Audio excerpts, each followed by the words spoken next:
రాష్ట్రంలో అమరావతి రాజధాని నిర్మాణం, పోలవరం ప్రాజెక్టు వంటి నిర్మాణాలను ముందుకు కొనసాగిస్తూ రాష్ట్రాన్ని అభివృద్ధి పదంలో తీసుకువెళ్తున్న ముఖ్యమంత్రి నారా చంద్రబాబు విజనరీ పట్ల రాష్ట్ర ప్రజలందరికీ నమ్మకం ఉందని, ప్రభుత్వ మెడికల్ కళాశాలను ప్రైవేటు పరం చేస్తున్నారంటూ వైసీపీ చేస్తున్న ఫేక్ ప్రచారాలను ప్రజలు పట్టించుకోవట్లేదని ఏలూరు ఎమ్మెల్యే బడేటి చంటి తెలిపారు.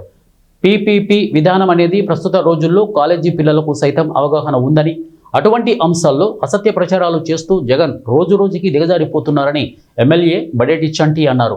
రాష్ట్రంలో 10 మెడికల్ కళాశాలలను పీపీపీ విధానంలో నిర్మాణం చేపట్టడానికి కూటమి ప్రభుత్వం ముందడుగు వేస్తే వాటిపై వైసీపీ అసత్య ప్రచారాలు చేస్తోందని అన్నారు. ఏలూరుకి సంబంధించి కూడా కాలేజీ ఒక కాంప్లెక్సే కట్టారు.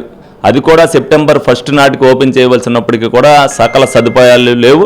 ఆ రోజున మేము ప్రతిపక్షంలో ఉన్నప్పుడు దీనికి సదుపాయాలు లేకుండా ఏ విధంగా ఓపెన్ చేస్తారని చెప్పి మేము కూడా ఆ కాలేజీని మరి ఓపెన్ చేసేటప్పుడు మరి అంటే పిల్లలకి ఇబ్బంది జరగకూడదు స్టూడెంట్స్ అన్న ఉద్దేశంతో మరి యాజిటేషన్ చేయలేదు, కానీ అరకొర సేవలతోనే ఆ రోజున ఓపెన్ చేయడం జరిగింది.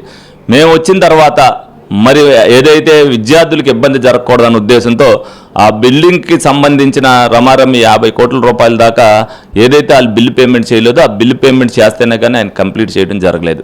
అలాగే నెక్స్ట్ బిల్డింగ్ కట్టాలి అని అంటే వాళ్ళు స్థలం చూపించలేదు. అలాగే హాస్టల్ కట్టాలంటే పీజీ విద్యార్థులకి వాళ్ళకి హాస్టల్ కూడా చూపించట్లేదు.